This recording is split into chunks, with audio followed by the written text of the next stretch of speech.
तो अभी तक हमने पढ़ा था वर्ग के बारे में 2D में और आयत के बारे में बेटा।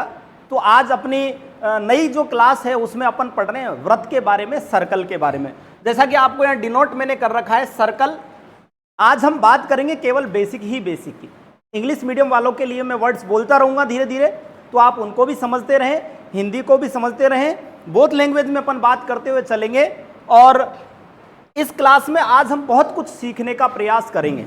और मैं आपको लास्ट में एक प्रश्न के द्वारा यह भी बताऊंगा कि किस प्रकार से जिन चीज़ों को अपन बहुत ज़्यादा कठिन समझते हैं, यदि छोटा सा एक थ्योरिज्म अपन को याद है तो हम बड़े से बड़े सवाल का उत्तर चंद सेकंडों में किस प्रकार निकाल लेते हैं। तो उन सब चीज़ों को लेकर के आज हम चर्चा यहाँ कर रहे हैं और इसी चर्चा को आगे बढ़ा रहा हूँ मैं।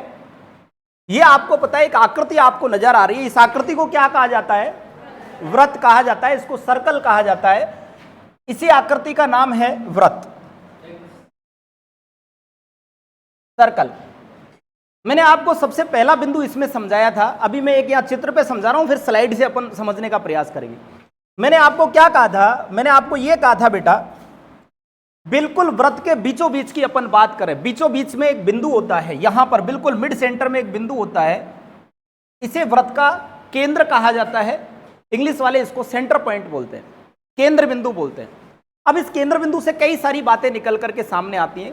पहली बात तो ये निकल करके सामने आती है कि ये केंद्र बिंदु जो होता है ना, ये वृत्त के बिल्कुल मिड पॉइंट पर, मध्य भाग में स्थित होता है, निर्धारित होता है। यदि अपन बात करें तो इस स्थान से इस वृत्त के चारों ओर इस लाइन पर कहीं भी अपन कोई रेखा खींच दें तो रेखा यहां से यहां तक खींचे, चाहे यहां से यहां तक खींचे, चाहे यहां से यहां तक खींचे, चाहे यहां से यहां तक खींचे, कोई सी भी रेखा खींच दें, उन सभी रेखाओं की लंबाई समान होगी। अर्थात मैं ये कह सकता हूं, इसका नाम होता है बेटा परिधि। क्या नाम होता है? परिधि कहें या परिमाप कहें या परिमिति कहें या पैरामीटर कहें, बात एक ही है। तो ये परिधि होती है। अभी मैं आपको बात नंबर पहली ये बता रहा हूं कि केंद्र से लेकर के परिधि तक की जो दूरी होती है वृत्त के अंदर, उस दूरी को एक फिक्स नाम दिया गया है जिसका नाम होता है त्रिज्या। क्या नाम होता है बेटा? त्रिज्या। परिभाषा आपको समझ में आ गई होगी। वृत्त के केंद्र से लेकर के वृत्त के परिधि तक की जो दूरी होती है उसको त्रिज्या कहा गया है और इसको इंग्लिश में कहा जाता है बेटा रेडियस। और चूंकि इसका नाम रेडियस है इसलिए हम इसको आर से डिनोट करते हैं। किससे डिनोट करते हैं? आर से। बेटा बातें बिल्कुल नहीं करनी। शर्माइन जी आप भी बात नहीं करें, ठीक है। त्रिज्या आपको पता लग गया परिभाषा में। वृत्त के सेंटर से लेकर के सरकमफ्रेंस तक की जो डिस्टेंस होती है, वृत्त के केंद्र से लेकर के वृत्त के परिधि तक की जो दूरी होती है उसे क्या कहा जाता है बेटा? त्रिज्या कहा जाता है। और मैंने आपको कहा थोड़ी देर पहले कि केंद्र से लेकर के परिधि तक की जो दूरी होती है वो वृत्त में हर जगह समान होती है। मतलब मैं इसी को यहां से यहां तक भी ले आऊं तो भी ये दूरी और ये दूरी आपस में क्या होगी? बराबर होगी। तो यहां पर मैं बात करूं, इसमें कितनी भी अनंत त्रिज्याएं खींची जा सकती हैं। एक बात मैं यहां पर लिख सकता हूं कि वृत्त में त्रिज्याओं की जो संख्या होती है वो कितनी होती है? अनंत त्रिज्या होती है। अनंत त्रिज्या होती है और सभी त्रिज्याओं की लंबाई जो होगी, लेंथ जो होगी वो बराबर होगी। जब ये यहां से यहां तक आर है, डेफिनेटली ये यहां से यहां तक भी आर है, यहां से यहां तक भी आर है, यहां से यहां तक भी आर है, यहां से यहां तक भी आर है। बात समझ में आ गई?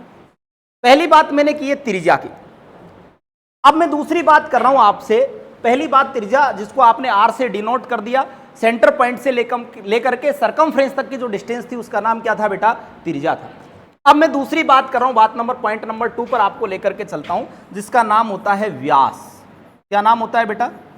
व्यास। इंग्लिश मीडियम वाले इसको डायमीटर बोलते हैं। ये डायमीटर क्या होता है, व्यास क्या होता है, मैं बताऊं। परिधि से परिधि तक की वह दूरी जो कि सेंटर से होकर के पास होती है, केंद्र से होकर गुजरती है, वृत्त का व्यास कहलाती है। परिधि से परिधि तक की वह दूरी, ध्यान से समझना बात को, परिधि से परिधि तक की वह दूरी, ये परिधि है, यहां से इस परिधि तक की वह दूरी जो कहां से गुजरी? सेंटर पॉइंट से गुजरी, ये क्या कहलाएगी बेटा? व्यास कहलाएगी। अभी एक बात और अपन यहां पर करें तो मुझे एक बात बताओ, थोड़ी देर पहले हमने इस चीज को समझा था, यहां से परिधि से केंद्र तक की दूरी क्या है? रेडियस है, आर है, त्रिज्या है। और फिर केंद्र से परिधि तक की दूरी क्या है, r है। तो परिभाषा तो ये कहती है कि परिधि से परिधि तक की दूरी जो कहां से गुजरे, सेंटर से, distance between circumstance to circumstance when pass centre is called diameter. मतलब व्यास किसे कहा जाता है, व्यास का मतलब है कि परिधि से परिधि तक की वो दूरी जो कहां से गुजरनी चाहिए, सेंटर पॉइंट से गुजरनी चाहिए। इसकी खास बात है, क्योंकि अभी थोड़ी देर बाद में मैं आपको बताऊंगा परिधि से परिधि तक की एक दूरी और होती है जिसका नाम जीवा होता है, ध्यान देना। तो इसकी खास पहचान ये होती है, ये कहां से गुजरती है बेटा, सेंटर से गुजरती है, क्या कहलाता है, व्यास। और हमने यहां पर देखा तो हमें यह मिला कि जो वृत्त का व्यास होता है वो दो त्रिज्याओं से बनता है। बना कि नहीं बना, क्योंकि सेंटर पॉइंट से लेकर के सरकमफ्रेंस तक की डिस्टेंस क्या हुई, रेडियस, और इधर भी सरकमफ्रेंस तक की distance to centre is called radius. तो जो टू रेडियस अपन आपस में मिल गई तो उसको हम क्या कहेंगे, व्यास। यहां पर मैं एक बात स्पेशली इंगित कर रहा हूं, व्यास त्रिज्या का दुगना होता है, व्यास त्रिज्या का दुगना होता है। यहां पर एक बात आप समझना, जैसे इसको r से डिनोट करते हैं ना बेटा, ऐसे इसका नाम डायमीटर है इसलिए इसको d से डिनोट करते हैं। तो यहां पर मैं एक थ्योरिज्म बता रहा हूं आपको कि d बराबर होगा 2r के, ये बात 100% आपके दिमाग में समझ में आ जानी चाहिए।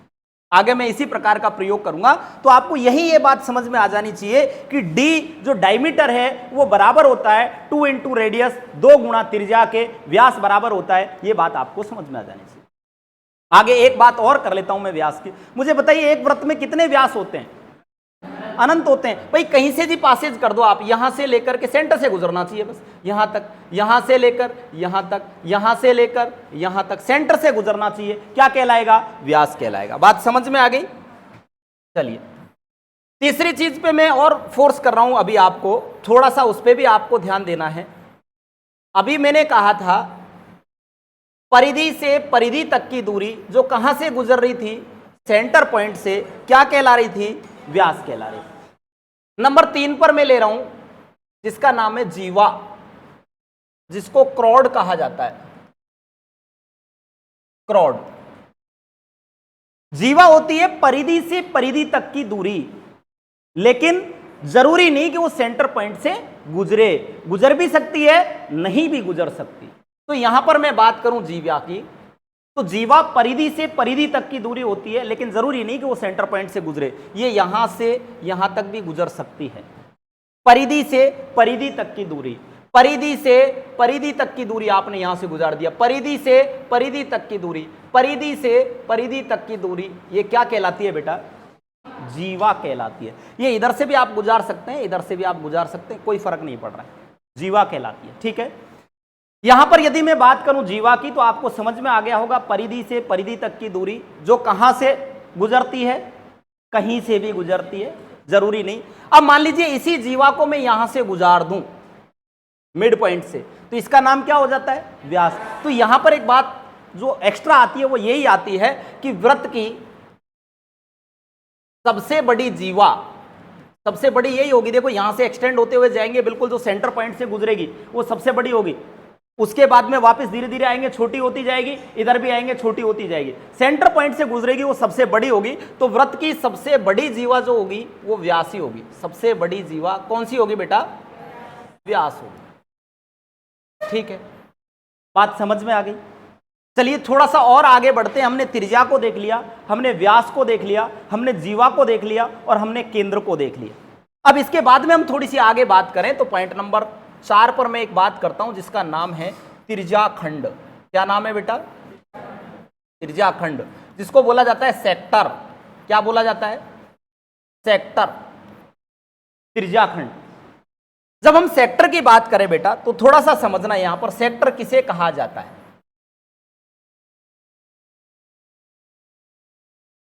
देखिए जब मैं बात करूं आपसे सेक्टर की तो ये हमारा मिड पॉइंट होता है, ये हमारी त्रिज्या होती है, ये भी हमारी त्रिज्या होती है, दो त्रिज्या, और यहां से यहां तक का ये भाग है, इसको मैं अभी आगे ले रहा हूं जिसका नाम होता है चाप, जिसको कहते हैं आर्क। परिधि का एक छोटा टुकड़ा चाप कहलाता है, यहां मैं लिख देता हूं पहले से, चाप, परिधि का एक छोटा टुकड़ा। ये देखो यहां से यहां तक का टुकड़ा चाप कहलाएगा। बोला गुरुजी बचा हुआ ये भी तो एक टुकड़ा है, बिल्कुल ये भी चाप कहलाएगा। ये लघु चाप रहेगा, ये दीर्घ चाप रहेगा। लघु और दीर्घ में अर्थ समझना, यहां पर जो भी कोई हम देखेंगे, चाहे हम चाप को देख लें, चाहे हम त्रिज्याखंड को देख लें, चाहे हम जीवाखंड को देख लें, यहां पर जो एंगल बनेगा जिसको मैं थीटा बोलूं, यदि इस थीटा का मान 180 से छोटा है, इस थीटा का मान 180 डिग्री से छोटा है, उसका नाम डेफिनेटली लघु चाप, लघु जीवाखंड, लघु त्रिज्याखंड होगा। और बचा हुआ एक भाग और इधर बचा रहा होगा, किसी में भी बात करें अपन, मान लीजिए ये वाला भाग मेरा एक त्रिज्याखंड है, समझना बात को, तो ये थीटा का मान 180 से छोटा है, क्योंकि 180 तो एक सरल रेखा बनाती या नहीं बनाती। तो ऐसी स्थिति में मैं बात करूंगा कि भाई ये जो त्रिज्याखंड बनेगा इसको मैं कहूंगा लघु त्रिज्याखंड। और ये जो पीछे वाला बना है, जिसको मैं दूसरे पेन से आपको ड्रॉ कर रहा हूं, यहां से लेकर के ये वाला बड़ा भाग जिसको आप देख रहे हैं, ये वाला बड़ा भाग, ये वाला बड़ा भाग जो है वो दीर्घ त्रिज्याखंड कहलाएगा। क्या कहलाएगा बेटा? दीर्घ त्रिज्याखंड। बात समझ में आ गई? जब हम बात करें त्रिज्याखंड की, तो त्रिज्याखंड की परिभाषा कैसे डिनोट होगी? त्रिज्याखंड की परिभाषा इस प्रकार डिनोट होगी बेटा कि दो त्रिज्याओं तथा चाप से मिलकर, एक त्रिज्या, दो त्रिज्या, दो त्रिज्याओं तथा चाप से मिलकर के बनने वाला भाग त्रिज्याखंड कहलाता है। ठीक है, दो तो त्रिज्या और चाप से मिलकर बनने वाला भाग क्या कहलाता है? त्रिज्याखंड। आप कहोगे गुरुजी ऊपर वाले त्रिज्याखंड को कैसे बनाएंगे? तो बिल्कुल आप इसको भी देखिए, आप एक त्रिज्या और दो त्रिज्या और ये वाला चाप, ये वाला चाप, दो त्रिज्या और चाप से मिलकर बनने वाला भाग त्रिज्याखंड कहलाता है। तो ये तो हो गया लघु त्रिज्याखंड जिसको अपन कहेंगे माइनर सेक्टर, और ये हो गया दीर्घ त्रिज्याखंड जिसको हम कहेंगे मेजर सेक्टर। बात समझ में आ गई? अब दो प्रकार की चीजें इसमें पूछी जाती है। चाप को आप थोड़ा सा समझिए, चाप क्या होता है? चाप होता है परिधि का एक छोटा भाग, परिधि का एक टुकड़ा, परिधि का एक टुकड़ा। दिख नहीं रहा ना पेन से? चेंज कर लेता हूं। परिधि का एक टुकड़ा, छोटा टुकड़ा चाप कहलाता है। और इस चाप को इंग्लिश के अल्फाबेट एल द्वारा प्रदर्शित किया जाता है। किसके द्वारा? एल के द्वारा। जैसे मैं यहां से यहां तक का बात करूं, ये वाला चाप है, इसको हम क्या कहेंगे? एल। यहां से यहां वाले भाग को क्या कहेंगे? आर। और यहां से यहां वाले भाग को क्या कहेंगे? आर, क्योंकि ये त्रिज्या है। तो मुझे एक बात बता दीजिए बेटा, यदि कभी भी आपसे कोई त्रिज्याखंड का परिमाप पूछे, क्या पूछे? परिमाप पूछे, ये स्मॉल एल है, ये बिग साइज का एल है, दीर्घ जिसको चाप कहेंगे अपन, और त्रिज्या तो हमेशा समान रहेंगे, तो क्या इसका परिमाप एक R plus L plus R ही रहेगा क्या? मैंने परिमाप में तो आपको यही बताया है कि बाउंड्री लाइन की माप का योगफल ही क्या कहलाता है? परिमाप कहलाता है। तो इसका परिमाप इस प्रकार बनेगा क्या? दो तो आर प्लस एल। तो इसका कभी भी त्रिज्याखंड का परिमाप आपसे पूछ लिया जाए तो वो हमेशा 2r प्लस एल होता है। ठीक है, माइनर में और मेजर में क्या फर्क पड़ेगा? मान लीजिए ये पूरा परिमाप 40 था, इसमें से ये वाला जो आर्क है, ये वाला जो आर्क है वो 32 था, और ये वाला आर्क है वो 8 था, और टोटल हमारा जी ये 40 हो गया। तो यहां फर्क क्या पड़ेगा? 2r तो यहां पे भी है और 2r यहां पे भी है। r में तो कोई अंतर आता ही नहीं है, फर्क आता ही नहीं है। फर्क किस में आता है? केवल l में। किस में आता है? केवल l में। और यहां पर हमें कई बार विद्यार्थियों को देखने में ऐसा लगता है कि गुरुजी 8 और 32 40, पूरा परिमाप 40 है। अब हम जब इनका अलग अलग परिमाप निकालने का प्रयास करेंगे तो परिमाप बढ़ेगा, क्योंकि ये दो प्रकार की आकृति बनेंगी। एक तो इस प्रकार आकृति बनेगी, यूं, ये बड़ा वाला, और इसके यूं और यूं, इसी प्रकार की आकृति बनेगी क्या? ये वाली आकृति छूट जाएगी यहां से यहां तक, और ये जो आकृति बनेगी क्या इस प्रकार की आकृति बनेगी क्या? तो इस जगह पे ये जो परिमाप दोनों, इसका और इसका रेडियस का परिमाप 2 बार आ जाएगा। ऐसी स्थिति में परिमाप बढ़ता है। ठीक है, तो आप कभी भी किसी भी त्रिज्याखंड का परिमाप निकाले तो परिमाप निकालने का फॉर्मूला होता है 2r प्लस एल। चलिए थोड़ा सा और आगे अपन चलते हैं। यदि मान लीजिए अपन को इसका, इस त्रिज्याखंड का क्षेत्रफल निकालना है, क्या निकालना है? क्षेत्रफल निकालना है। तो कभी भी वृत्त का क्षेत्रफल क्या होता है? पाई आर स्क्वायर। क्या होता है बेटा? पाई आर स्क्वायर। उसमें पाई क्यों लगता है उसके बारे में भी मैं चर्चा करने वाला हूं अभी। वृत्त का क्षेत्रफल होता है पाई आर स्क्वायर, और वृत्त में कंप्लीट एंगल कितने डिग्री का बनता है? 360 डिग्री का। जब 360 डिग्री का एंगल होता है, कंप्लीट वृत्त की बात करें तो उसका क्षेत्रफल होता है बेटा पाई आर स्क्वायर। और हमें क्षेत्रफल निकालना है जिसका एंगल है थीटा। क्या है बेटा? थीटा एंगल है। तो ऐसी स्थिति में हम क्या करेंगे? ऐसी स्थिति में हम ये करेंगे कि भाई हमें पता है 360 डिग्री का जो क्षेत्रफल है वो होता है पाई आर स्क्वायर, तो 1 डिग्री का क्षेत्रफल होगा पाई आर स्क्वायर बटे 360। अब हमें थीटा डिग्री का क्षेत्रफल निकालना है, तो गुणा किससे कर देंगे? थीटा से। तो ये बन गया पाई आर स्क्वायर थीटा बटे 360। किसी भी त्रिज्याखंड का यदि हमें क्षेत्रफल निकालना हो तो उसका फॉर्मूला बनता है पाई आर स्क्वायर थीटा बटे 360। बात आई कि समझ में? बात आई या नहीं आई समझ में? यहां तक बात समझ में आ गई? अभी हमने बात की है किस किस की? त्रिज्या की। उसके बाद में बात की है हमने व्यास की। उसके बाद में बात की हमने चाप की। उसके बाद जीवा की। उसके बाद त्रिज्याखंड की। आपको पता है परिधि होती है वो वृत्त की, वो होती है 2 पाई आर। क्या होती है? चलो मैं परिधि की भी बात आपसे कर लेता हूं। किसकी बात करते हैं? परिधि। ये मान लीजिए कोई वृत्त है, परिधि की मैं बात करूं तो ये कंप्लीट वाला जो एरिया है वो परिधि कहलाता है। और जब इसको हम किसी भी एक जगह से, मान लीजिए हमारे पास कोई तार था, यहां से तोड़ करके अलग कर देंगे तो ये इस प्रकार खुले भाग में डिनोट हो जाएगा। कई बार हमें इसको खोलना पड़ेगा, तो हम इस बात को अच्छी तरह समझ लें कि किसी भी एक स्थान से इसको खोल करके लंबा कर सकते हैं। जो इसकी परिधि या परिमाप होगा वही इसकी लंबाई होगी, और जो इसकी लंबाई होगी इसको वापस इधर मोड़ेंगे तो यही इसका परिमाप होगा। ये बात आपके समझ में आ जानी चाहिए। बोलो आई कि नहीं आई? अरे कुछ हाँ ना तो किया करो। आपको ऐसा लग रहा है जैसे भगवान की कथा में बैठे हैं और मधुर आनंद आ रहे हैं और चल रहा है काम, कोई दिक्कत नहीं है। वो देखो कितनी निराश बैठी है। थोड़ी देर पहले टाइम देख रही थी घड़ी में। मिलना है किसी से कैसे है? चलिए, मेरी बात का एक तो बुरा मत मानना आप कोई भी। मेरी मजाक की इसलिए आदत है, एक तो मेरे साथ में कोचिंग वाले भी ज्यादती करते हैं। आपने देखा होगा विद्यालय में गणित पढ़ाने का जो टाइम टेबल का समय वो सुबह रहता है, क्योंकि पढ़ाने की एक रीति होती है, निश्चित रीति। उसमें यह कहा जाता है कि कठिन विषय को सुबह पढ़ाया जाए, सुबह माइंड फ्रेश होता है उसमें पढ़ा दिया जाए। लेकिन ये उल्टा करते हैं, कठिन विषय को कहां देते हैं, और वो सारा झेलना किसे पड़ता है? मेरे को। तो फिर मुझे ऐसा माहौल बनाने की आवश्यकता पड़ती है। इसलिए मैं किसी को कुछ भी कह दूं, आप यहीं इसी क्लासरूम में उस बात को छोड़ करके जाएं। केवल कोई पॉजिटिव बात मैं आपको बताता हूं, उसको आप बाहर लेकर के जाएं। ठीक है भैया? देख अभी भी घूर रहा है। मतलब आपका मुंह ही ऐसा है कि मुंह ही ऐसा है, इसको बदलो यार। कैसे बदलूं? अरे भाई टेढ़ा मेढ़ा मुंह बना लिया कर, स्माइल कर दिया कर। स्माइल में पैसा थोड़ी लग रहा है। शादी हो गई? दादा बदल ले, इस स्माइल को थोड़ा सा ज्यादा बदल, नहीं तो शादी होना मुश्किल लग रहा है मेरे को। लड़की देखने जाएगा और बोलो कौन शादी करेगी फिर भाई? है?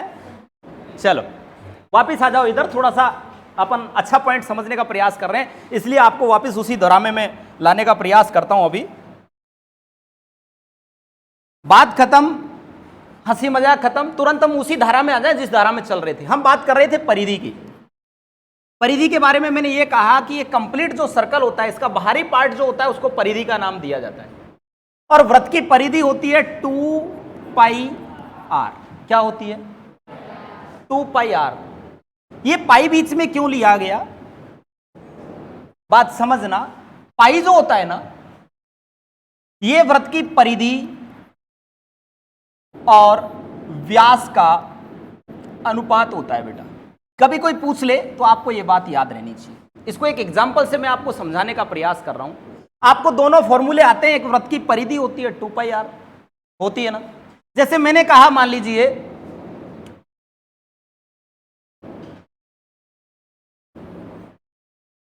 मैंने कहा मान लीजिए ये व्रत है हमारे पास में और इस व्रत की त्रिज्या है 7।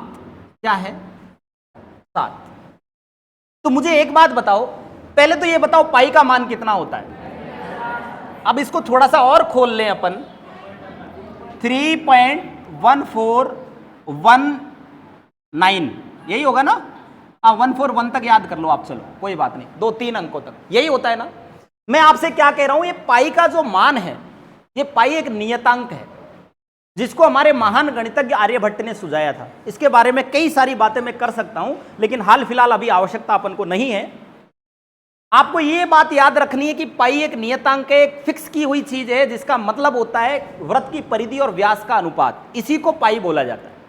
अब हम यहां पर देख लेते हैं, मैंने कहा एक वृत्त है जिसकी त्रिज्या है 7 सेंटीमीटर, तो मुझे बताओ उसकी परिधि क्या होगी। आप फटाक से फॉर्मूला लगाएंगे, 2 गुणा 22/7 पाई गुणा आर कितना हो गया, 7 से 7 कट गया, ये कितना हो गया, ये क्या है 44 परिधि। और जब ये त्रिज्या 7 है तो व्यास कितना हो जाएगा, बताओ बेटा। ये मेरा 44 है क्या परिधि, और व्यास मेरा कितना है 14। क्या इसका जब मैं 14 का भाग 44 में दूंगा तो आप दे करके देखो, 14 × 42 बच गया क्या, 2 पॉइंट लगा दे, 20 हो गया, 14 एकम 14, क्या बच गया 6, 60 हो गया, 14 चौके 56, क्या बच गया 4, 40 हो गया, 14 दूनी के 28, क्या बच गया 12। आगे और बढ़ता जाएगा, कितने अंकों तक आप भाग दीजिए, ये भाग पूरा नहीं जाएगा, तो अपन याद रखते हैं 3.142, बस केवल 3 अंकों तक इसका मान याद रखते हैं। या फिर मैं इसको ऐसे भी कह सकता हूं, ये अनुपात में एक मैं आपको बात बताता हूं, कई बार जब अनुपात पढ़ाता हूं तो मैं ये कहता हूं कि ए अनुपात बी को निश्चित रूप से ए बटे वी के रूप में लिखा जा सकता है, कोई दिक्कत नहीं है, कई बार बताता हूं ये बात। तो आपको भी ये याद रखना चाहिए कि पाई बराबर होता है परिधि बटे व्यास के, ये बात भी आपके समझ में आ जानी चाहिए। परिधि बराबर होता है पाई बराबर होता है परिधि बटे व्यास के, ये बात भी हमेशा फिक्स है, ठीक है। अब यहां पर देखिए, मैंने कहा वृत्त की परिधि क्या है 2πr, मतलब पाई को गुणा कर दें r से और इनको गुणा कर दें 2 से, ये मतलब है, या फिर इसमें 2 बार r लेकर के 1 बार पाई लिया है।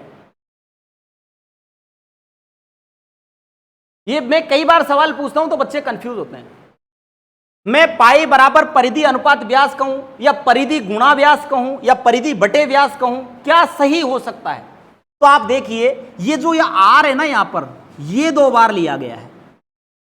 कई बार विद्यार्थी कहते हैं कि आर 1 बार है गुरुजी, आर को पाई से गुणा करो और उसका डबल करो, नहीं, ये आर यहां पर 2 बार लिया है, इसको 2r लिख दिया है। और आप मुझे एक बात बता दीजिए, कई बार ये क्या करता है, व्यास देता है, आपको त्रिज्या नहीं देता है, क्या देता है, व्यास। मुझे एक बात बताओ, क्या मैं ऐसा लिख सकता हूं कि इस 2r को व्यास के बराबर, d के बराबर, व्यास को मैंने d बोला था, तो कई बार वृत्त की परिधि निकालने का जो फॉर्मूला बना है वो पाई गुणा डी भी आप लिख सकते हो, कोई फर्क नहीं पड़ रहा है। ये आपने शायद मुश्किल पढ़ा होगा बहुत सारे विद्यार्थियों ने, तो कि भाई वृत्त की परिधि निकालने का एक ही फॉर्मूला पढ़ा था 2πr, लेकिन मैं एक नए सिरे से आपको बात बता रहा हूं कि जब आपको वृत्त की परिधि निकालनी हो तो आप पाई मल्टीप्लाई डी भी कर सकते हैं, कोई दिक्कत नहीं है। अब अपन थोड़ा सा आगे चलते हैं, पर बात मैंने परिधि के बारे में कर ली, अब थोड़ा सा मैं आगे ले चलता हूं आपको। यदि मैं बात करूं आपसे, स्लाइड के आधार पे बात कर रहा हूं, लिखने में थोड़ा सा समय लगता है, इतनी बातें हमने समझी, अब हम 1 बाय 1 करके एक एक बात को समझने का प्रयास करेंगे। क्या बात आपके समझ में अब तक नहीं आई उसको आप मेरे को बताना। किसी वृत्त के मध्यस्थ बिंदु को, मिड पॉइंट को, इस पॉइंट को क्या कहा जाता है, केंद्र कहा जाता है, सेंटर कहा जाता है। फिर वृत्त के केंद्र से वृत्त की परिधि की दूरी सदैव क्या होती है, बराबर होती है, जिसे क्या कहा जाता है, त्रिज्या कहा जाता है। वृत्त के केंद्र से वृत्त की परिधि तक की दूरी, जिसको क्या कहा जाता है, त्रिज्या, हमेशा बराबर होती है। कहने का मतलब यह है कि वृत्त के अंदर बैठी हुई सभी त्रिज्याओं का मान आपस में क्या है, बराबर है। बात समझ में आ गई। चलिए, वृत्त के केंद्र से वृत्त की परिधि तक की दूरी को क्या कहा जाता है, त्रिज्या कहा जाता है। इंग्लिश में इसको रेडियस कहा जाता है, इसलिए इसको आर के द्वारा डिनोट किया जाता है। बात समझ में आ गई। चलते हैं नेक्स्ट बिंदु पर। किसी वृत्त की वह दूरी जो वृत्त के चारों ओर एक बार घूमने में तय की जाती है, जो चारों ओर एक बार घूमने में तय की जाती है, उसे वृत्त का परिमाप या परिधि कहा जाता है। अभी थोड़ी देर पहले ही हम उसका जिक्र कर रहे थे, ठीक है। किसी वृत्त में परिधि और व्यास का अनुपात सदैव नियत रहता है, कांस्टेंट रहता है, और उसका मान पाई के बराबर होता है, और उस अचर अनुपात को एक ग्रीक अक्षर किसके द्वारा, पाई के द्वारा प्रदर्शित किया जाता है। ये पाई के द्वारा, दो टांगड़े वाली, और इस पाई का मान सबसे पहले आर्यभट्ट ने सुझाया था। यह बात आपको याद होनी चाहिए। जब वृत्त की त्रिज्या आर है तो वृत्त की परिधि क्या होती है, 2 पाई आर होती है। ये बात हमने अभी की। लेकिन ये आपको त्रिज्या नहीं देकर के ये कहे कि डी कोई व्यास वाला वृत्त है, त्रिज्या वाला वृत्त नहीं बोला आपकी बात, उसने कहा कि डी व्यास वाले वृत्त की परिधि पाई गुणा डी या पाई डी होगी। ये नई बात आपके लिए थी, इस बात को आपको डिनोट करने का प्रयास कर। यहां तक कोई दिक्कत किसी को? अभी 2 स्लाइड हमने देखी है, 2 स्लाइडों में किसी भी प्रकार की कोई तकलीफ नहीं है? आप भी विचारों में खोए हो। क्या नाम है? रोशनी। किसकी रोशनी है? हैं? घर वालों की, अपने मम्मी पापा। रोशनी यदि आपका नाम है तो आपके चश्मे नहीं लगने चाहिए थे, फिर भी लग गए। कई बार लोग मिलते हैं जिनका नाम इस प्रकार से रखा जाता है कि देखने में नाम तो बड़ा इंटेलिजेंट है लेकिन आदमी बिल्कुल खत्म, है ना जी। कई नाम है ऐसे। चलिए चलते हैं। जहां पे भी आपको मुझे रोकना है भैया रोक देना। मैं पहले ही कह रहा हूं, आपको बार बार कह रहा हूं, जो भी बात समझ में नहीं आए, माइंड में एंट्री नहीं घुसे, तो आप मुझे तुरंत के तुरंत रोक देना। मैं उस एंट्री को चेंज करके आपके दिमाग में डालने का प्रयास करूंगा। वृत्त का व्यास जो होता है वो त्रिज्या का दुगुना होता है, ये बात मैंने आपको बता दी ना। व्यास जो होता है जिसको डायमीटर कहा जाता है is equivalent to 2 into radius. D बराबर होता है 2r के, 2 इंटू रेडियस के। ये बात मैं आपको बता चुका हूं, ये बात आपको समझ में आ जानी चाहिए। परिधि से परिधि तक की दूरी जो कि केंद्र से होकर गुजरती है वृत्त का व्यास कहलाती है। कहां से गुजरती है ये बात याद रखना, केंद्र से। व्यास जो होता है diameter always passes from centre. कई बार ये छोटी बात है आपसे कर ली जाती है, आप किसी इंटरव्यू में बैठे या नॉर्मल में आपको बात कर दी तो आपको ये बात याद होनी चाहिए। किसी वृत्त के 2 बिंदुओं को मिलाने वाला रेखाखंड को वृत्त की जीवा कहा जाता है। यह बात मैंने अभी तक आपको नहीं बताई थी। मैंने आपको बताया था कि परिधि से परिधि तक की दूरी जो सेंटर से नहीं गुजरे, इस बात को मैं दूसरे एंगल से भी कह सकता हूं। यहां से यहां तक की दूरी, इसको ही हम क्रोड कहते हैं, इसको ही हम जीवा कहते हैं। यहां पर मैंने लिखा है किसी वृत्त के 2 बिंदुओं को मिलाने वाला रेखाखंड। रेखाखंड होता है 2 बिंदुओं के बीच की निश्चित दूरी, यहां से यहां। किसी परिधि पर 2 बिंदुओं को मिलाने वाला रेखाखंड, या फिर मैं कहूं कि परिधि से परिधि तक की दूरी, बात एक ही है। सेंटर से नहीं गुजर रही है और गुजर भी जाए तो कोई फर्क नहीं पड़ रहा है, जीवा कहा जाता है। चलिए, वृत्त की सबसे बड़ी जीवा क्या होती है? वृत्त का व्यास होती है। यह बात आपको याद होनी चाहिए। चलें आगे चलते हैं। वृत्त की परिधि का एक छोटा भाग वृत्त का चाप कहलाता है। परिधि का एक छोटा भाग जिसकी मैं बात कर रहा था, जिसका नाम था आर्क, ये वाला भाग, ये वाला भाग, ये क्या कहलाता है बेटा? आर्क कहलाता है, चाप कहलाता है। और मैंने आपको एक बात और बताई थी इसी के साथ में, इसको एल द्वारा डिनोट किया जाता है। किसके द्वारा? एल के द्वारा। आप ये बात याद रखना। वृत्त का चाप सदैव 2 पाई आर थीटा बटे 360 डिग्री होता है। क्यों होता है? क्यों को समझना बहुत ज्यादा जरूरी है। कंप्लीट वृत्त की परिधि कितनी होती है? कंप्लीट वृत्त की परिधि होती है बेटा 2 पाई आर। और कंप्लीट वृत्त का एंगल कितना होता है? जब कंप्लीट वृत्त का एंगल 360 डिग्री है तब वृत्त की परिधि जो है बेटा वो 2 पाई आर है या नहीं है?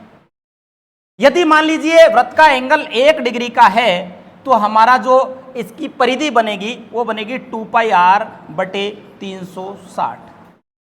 अब यहां पर कितने डिग्री का चाप है, कितने डिग्री के एंगल वाला चाप है, उतने ही डिग्री से हमें गुणा कर देना है।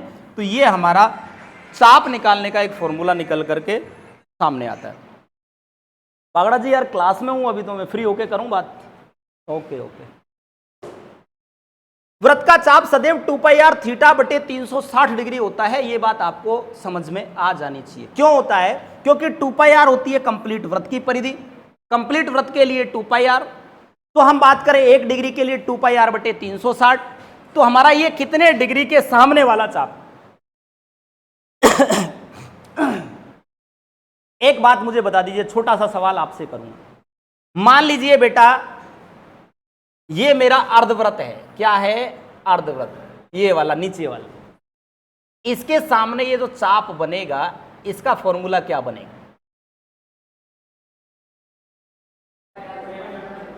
टू पाई आर बटे, और 2 से 2 काट दो, क्या बच जाएगा? पाई आर। यहां से एक बात आपको मैं बताऊंगा थोड़ी देर बाद में। अर्धवृत्त जब भी लूंगा तो मैं ये कहूंगा यहां से यहां वाला भाग जो है 180 डिग्री के सामने है।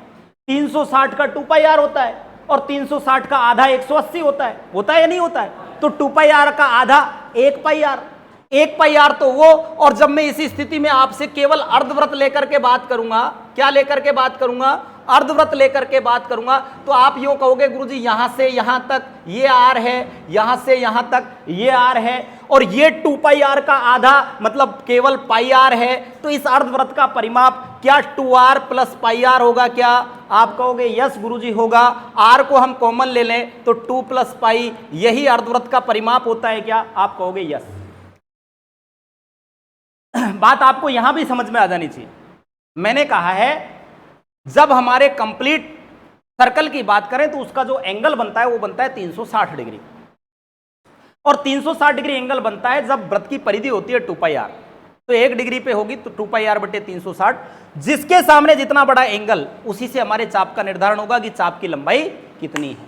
बात समझ में आ गई? चलिए, किसी वृत्त में 2 त्रिज्याओं तथा चाप के बीच के भाग को त्रिज्याखंड कहा जाता है। अगली बात जो मैं आपसे कर रहा हूं, ये वाला जो भाग है 2 त्रिज्याओं तथा चाप के बीच का भाग, ये वाला भाग क्या कहलाता है?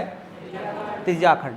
और मैंने बताया कि यदि कोई एंगल 180 से छोटा है तो ये वाले का नाम हो गया लघु त्रिज्याखंड, और बचे वाले का हो गया दीर्घ या बृहद त्रिज्याखंड। एक ही बात है, कोई दिक्कत नहीं। बात समझ में आ गई? यहां मान लीजिए 60 डिग्री का कोण बन रहा है, तो यहां 300 डिग्री का कोण बनेगा, क्योंकि कंप्लीट एंगल का मान कितना है? 360। यहां मान लीजिए 90 का कोण बन रहा है, तो यहां कितने का बनेगा? 270 का बनेगा। यहां मान लीजिए 180 का बन रहा है, तो यहां भी कितने का बनेगा? 180 का बनेगा। बात आपको समझ में आ जानी चाहिए।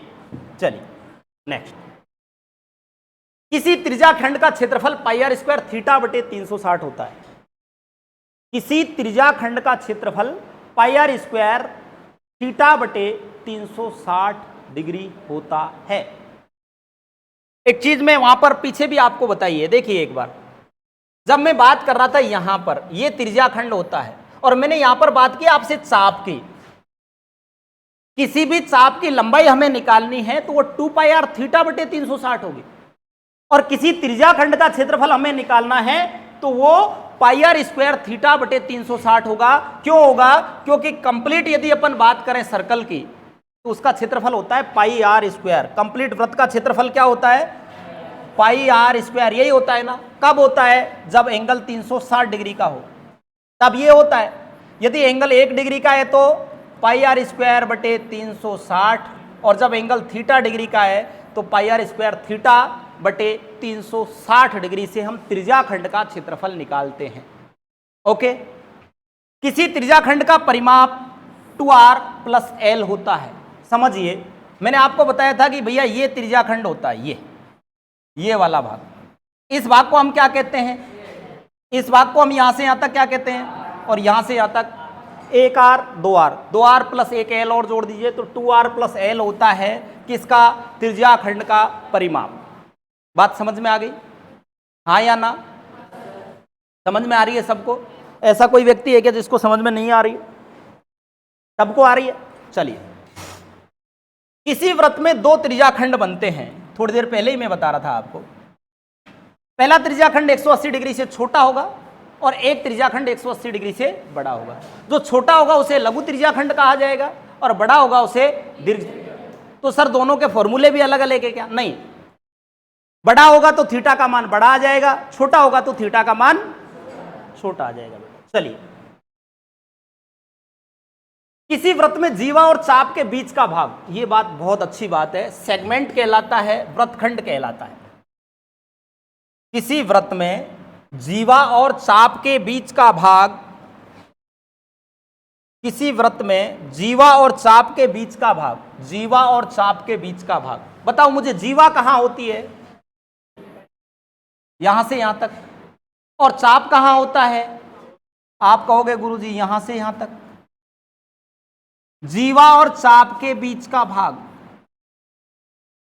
इस भाग को सेगमेंट बोलते हैं, वृत्तखंड जिसको हिंदी में बोला जाता है।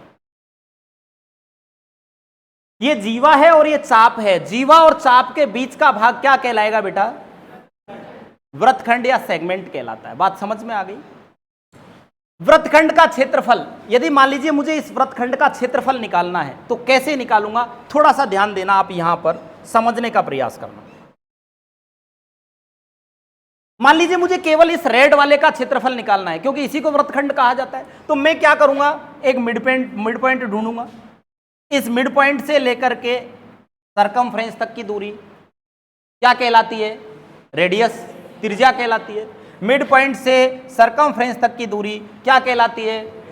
त्रिज्या कहलाती है। मुझे एक बात बताओ, मैंने थोड़ी देर पहले आपको एक बात बताई थी, दो त्रिज्या और चाप मिलकर के क्या बनाता है? आप कहोगे त्रिज्याखंड बनाता है। यदि इस त्रिज्याखंड के क्षेत्रफल में से, मुझे पहले ये बात और बता देना, ये भी आर है, ये भी आर है, और ये एंगल हमारा थीटा है। और कल मैंने ट्रायंगल में आपको एक बात बताई थी कि यदि किसी त्रिभुज की दो भुजा और उसके बीच का कोण दे रखा हो, ऐसी स्थिति में त्रिभुज का क्षेत्रफल, ये मान लीजिए आपका ट्रायंगल है, मैंने आपको कहा था ये वाली भुजा और ये वाली भुजा दे रखी है और इसके बीच में कोण दे रखा है थीटा, तो ऐसी स्थिति में इसका क्षेत्रफल 1/2 गुणा आर इंटू साइन थीटा होता है क्या? कल ही ये बात मैंने आपको बताई थी। तो ऐसी स्थिति में हम केवल इस रेड वाले भाग का क्षेत्रफल निकालने के लिए त्रिज्याखंड का क्षेत्रफल, जो हमने थोड़ी देर पहले देखा था, पाई आर स्क्वायर थीटा बटे 360, यही होता है क्या? इस क्षेत्रफल में से इस ट्रायंगल का क्षेत्रफल घटा देंगे, त्रिभुज का क्षेत्रफल घटा देंगे, तो त्रिभुज का यहां तक का क्षेत्रफल घट जाएगा, तो केवल बचा हुआ जो क्षेत्रफल बचेगा वो वृत्तखंड का होगा या नहीं होगा?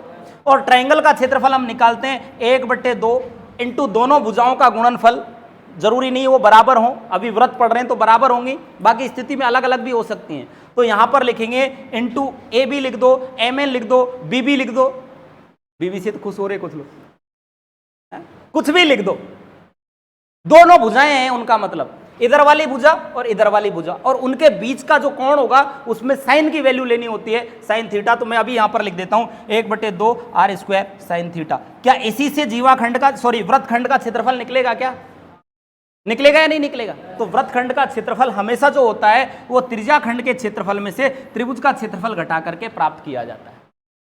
बात समझ में आ गई? आगे इसने बता रखा है बेटा, किसी वृत्तखंड का परिमाप 2r प्लस एल होता है। किसी वृत्तखंड का परिमाप 2r प्लस एल होता है। किसी भी वृत्तखंड का जो परिमाप होता है, वृत्तखंड के परिमाप की हम यहां पर बात करें तो निश्चित रूप से यदि ये r है, ये r है, तो यहां से यहां तक ये 2r के बराबर डिस्टेंस हमें निकाल करके देगा, और ये वाला जो यहां से यहां तक होगा वो l होगा, तो इसका परिमाप 2r प्लस एल के बराबर निकलेगा। चलिए, दो बात और अच्छी समझने की है, एक इसको समझ लीजिए, r त्रिज्या वाले वृत्त का क्षेत्रफल पाई आर स्क्वायर होता है, ये तो आप जानते हैं। जिसकी त्रिज्या r है उसका क्षेत्रफल क्या होगा? मान लीजिए किसी वृत्त की त्रिज्या m है, उसका क्षेत्रफल क्या होगा? पाई एम स्क्वायर। मान लीजिए किसी वृत्त की त्रिज्या a है, क्षेत्रफल क्या होगा? पाई ए स्क्वायर। d व्यास वाले वृत्त का क्षेत्रफल पाई डी स्क्वायर बटे 4 होता है। जैसे मैंने परिधि की बात की थी कि वृत्त की परिधि आपने एक बात रट रखी है कि 2 पाई आर होती है, लेकिन मैंने कहा था कि 2r को हम d के द्वारा डिनोट कर सकते हैं, तो मैंने अभी नई बात बताई थी कि पाई गुणा d भी हो सकता है। ऐसे ही मैं यहां पर बता रहा हूं कि जब आपको r त्रिज्या दे रखी होती है तो वृत्त का क्षेत्रफल पाई आर स्क्वायर होता है, लेकिन जब आपको d व्यास दे रखा हो तब वृत्त का क्षेत्रफल पाई डी स्क्वायर बटे 4 होता है। आगे एक लाइन है कि किसी अर्धवृत्त का क्षेत्रफल पाई आर स्क्वायर बटे 2 होता है। अर्धवृत्त का मतलब होता है यहां से यहां तक का भाग, नीचे वाला भाग। जब सारे वृत्त का क्षेत्रफल पाई आर स्क्वायर है तो ये आधे वाले भाग का क्षेत्रफल आधा होगा, होगा या नहीं होगा? पाई आर स्क्वायर बटे 2 होगा। सारे वृत्त की परिधि 2 पाई आर है, तो अर्धवृत्त की परिधि क्या होगी? वेरी नाइस, लेकिन गलत बात, समझना बात को ध्यान से। भैया जी परिधि में हम क्या देखते हैं? परिधि में हम ये देखते हैं कि चारों ओर की भुजाओं का, बाउंड्री लाइन का योगफल। जिस दिन से पढ़ा रहा हूं चिल्ला चिल्ला के बता रहा हूं नहीं बता रहा हूं? मुझे एक बात बताओ, यहां से यहां तक की दूरी त्रिज्या होती है, इसको आर लिख दूं। यहां से यहां तक की दूरी त्रिज्या होती है, इसको भी आर लिख दूं। तो क्या मुझे एक बात बताओ, पूरे इस गोले का क्षेत्रफल जो आपको गोल गोल दिख रहा है उसका 2 पाई आर है, तो क्या ये आधा यहां तक ही हो जाएगा? क्या होगा या नहीं होगा? आधा तो यहीं तक हो गया, जिसका क्या हो गया? पाई आर। और हम क्या निकाल रहे हैं? परिमाप। तो परिमाप में तो ये बाउंड्री भी जुड़ेगी कि नहीं जुड़ेगी? तो इसका परिमाप होगा पाई आर प्लस 2 आर। आर को कॉमन ले लो, पाई प्लस 2, ये आपका इसका परिमाप होता है। बात समझ में आ गई या नहीं आई बताइए? ये है बेटा,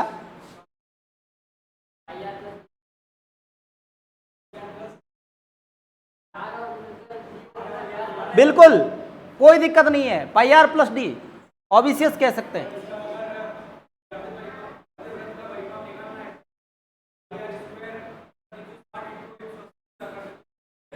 क्यों नहीं निकलेगा?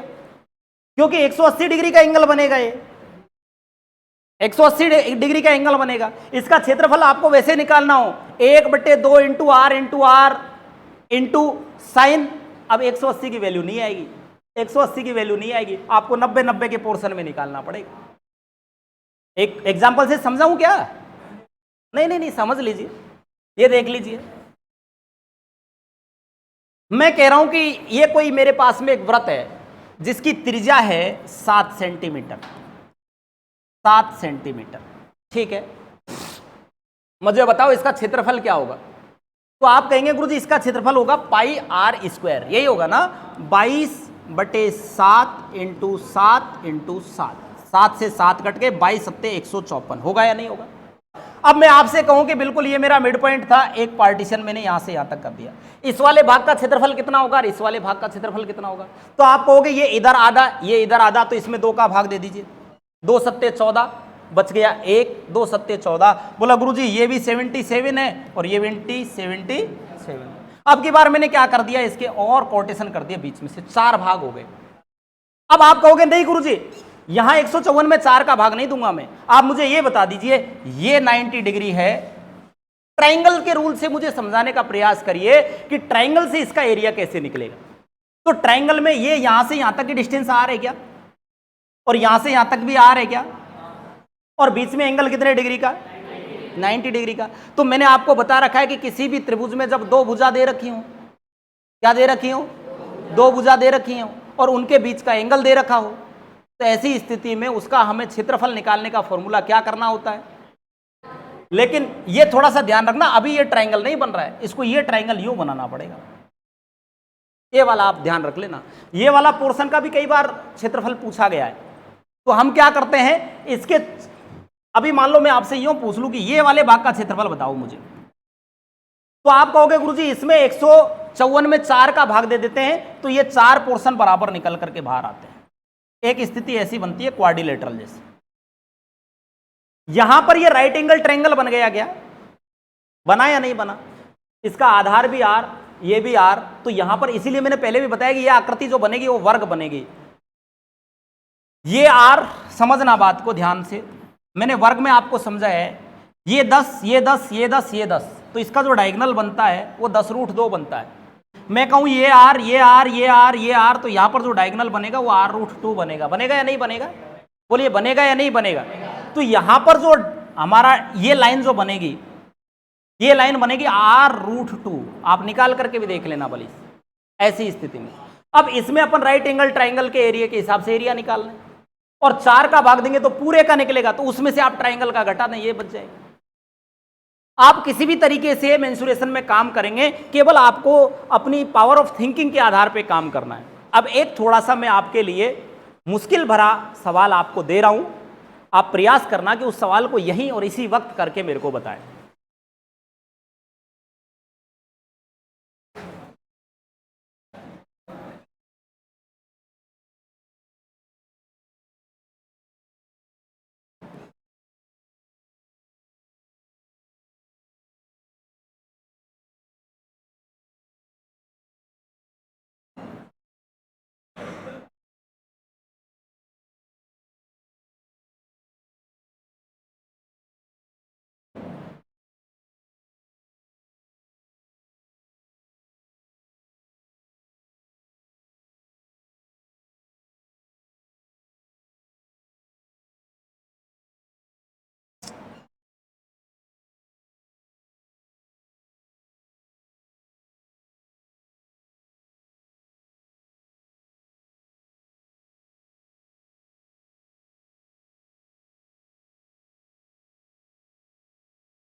ये 4 बराबर त्रिज्या के वृत्त हैं, मैं यहां पर लिख रहा हूं 4 बराबर त्रिज्या के वृत्त हैं जिनकी त्रिज्या कैपिटल आर है। ठीक है, अभी मैंने क्या किया, मैंने ये किया कि इनके बीच में बिल्कुल चारों को छूता हुआ एक और सर्कल बना दिया। और अब मैं आपसे पूछ रहा हूं कि इस सर्कल की रेडियस, छोटा वाला जो सर्कल है, इसके बीच में 4 बराबर त्रिज्या के वृत्त एक दूसरे को स्पर्श किए हुए हैं जिनकी त्रिज्या आर है। इनके बीच में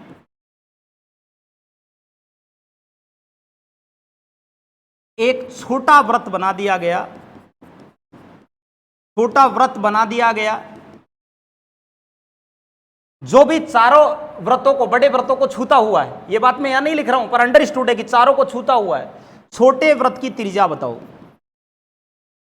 छोटे वृत्त की त्रिज्या बताओ क्या होगी। अब कई लोग तो क्या करते हैं, ऐसा सवाल मटसब अनंत की बड़ा सवाल, मुंह तो नहीं करूं मटसब, और छोड़ देते हैं यहीं पे। आपको कुछ नहीं करना है, जितना हो सके उतना प्रयास करना है। कैसे करना है देखिए, मेरे साथ साथ देखिए। इसने मेरे को जैसे जैसे कहा मैं वैसे वैसे काम करूंगा। ये मान लीजिए इसका सेंटर पॉइंट है ये वाला, इसका सेंटर पॉइंट है ये वाला, इसका सेंटर पॉइंट है ये वाला, और इसका सेंटर पॉइंट है ये वाला। ठीक है बेटा, इसने कहा कि प्रत्येक जो वृत्त है उसकी त्रिज्या, बड़े वृत्त की त्रिज्या कैपिटल आर है। तो क्या मैं ये कह सकता हूं कि यहां से यहां तक ये आर है? क्या मैं ये कह सकता हूं कि यहां से यहां तक भी आर है? कह सकता हूं क्यों? क्या मैं ये कह सकता हूं कि यहां से यहां तक भी आर है? और क्या ये मैं कह सकता हूं कि यहां से यहां तक भी आर है? जो उसने बोला था कि भाई त्रिज्या आर है, मैं केवल उसी को लिख रहा हूं, आप ध्यान से समझना। यहां से यहां तक भी आर है क्या? आप कहोगे हाँ आर है। यहां से यहां तक भी आर है क्या? आप कहोगे बिल्कुल। यहां से यहां तक भी आर है क्या? आप कहोगे यस सर। और यहां से यहां तक भी आर है क्या? आप कहोगे यस सर। मुझे एक बात बताओ, यहां से यहां तक की लाइन जो है, यहां से यहां तक की कितनी बन गई? यहां से यहां तक की, यहां से यहां तक की, यहां से यहां तक की। क्या ये एक ऐसी आकृति बन गई क्या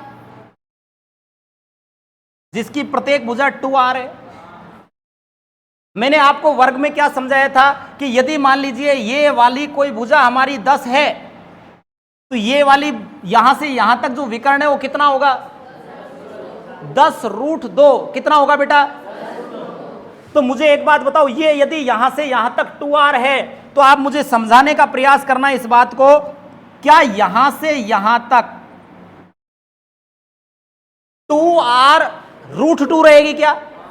ये जो ब्लू लाइन है इसको मैं यहां पर लिख रहा हूं 2r√2, यही रहेगी क्या? रहेगी या नहीं रहेगी? अब मुझे एक बात बताओ, यहां से और यहां तक ये नीली वाली आकृति, यहां से यहां तक ये कितनी है? अरे सेंटर पॉइंट से सरकमफ्रेंस तक की दूरी कितनी है? आप कहोगे मट साहब ए बी आर, और मट साहब कहोगे ए बी आर, है या नहीं है? ये भी आर है और ये भी आर है। यदि इस पूरी लाइन में से जो 2r - 2 है, इसमें से एक आर और 2 आर निकाल दूं तो क्या इस वाले वृत्त का व्यास बचेगा या नहीं बचेगा? आप कहोगे गुरुजी इसमें से आप घटा दीजिए 2r, तो अब हमारे पास में छोटा सर्कल, इस प्रकार का सर्कल, और इसका ये व्यास बच जाएगा। बचेगा या नहीं बचेगा? बोलो, बचेगा या नहीं बचेगा?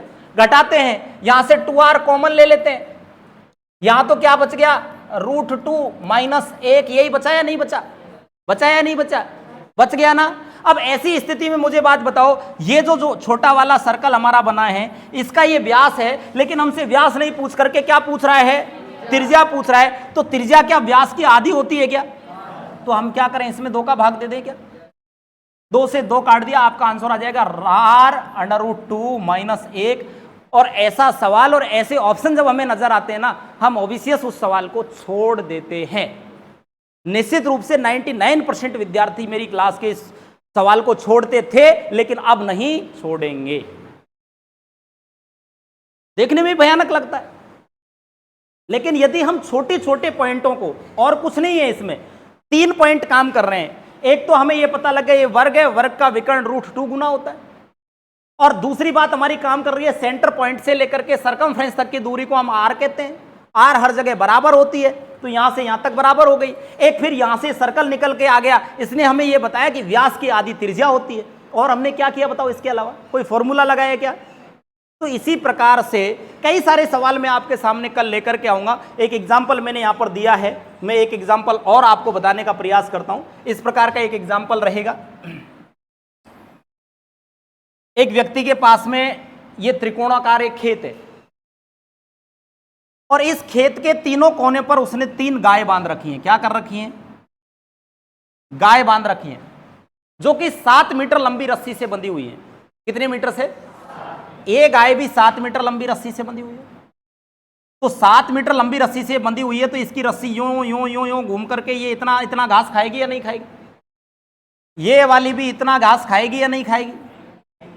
ये वाली भी इतना घास खाएगी या नहीं खाएगी? खाएगी या नहीं खाएगी? अब सवाल आपसे ये नहीं पूछेगा, सवाल ये पूछेगा उस खेत के अंदर से उसने कितना घास खाया है। तो हम क्या करेंगे, हमें ये चीज पता है भैया जी, ये यहां से यहां तक 7 है, तो डेफिनेट ये यहां से यहां तक भी 7, यहां से यहां तक भी 7 है या नहीं है? है या नहीं है? क्या ये वाला भाग यहां से यहां तक एक त्रिज्याखंड बनता है क्या? और मान लीजिए यदि समबाहु त्रिभुज हुआ, तो ये एंगल 60 डिग्री का हमें पता है, तो हम इसका क्षेत्रफल निकाल सकते हैं क्या?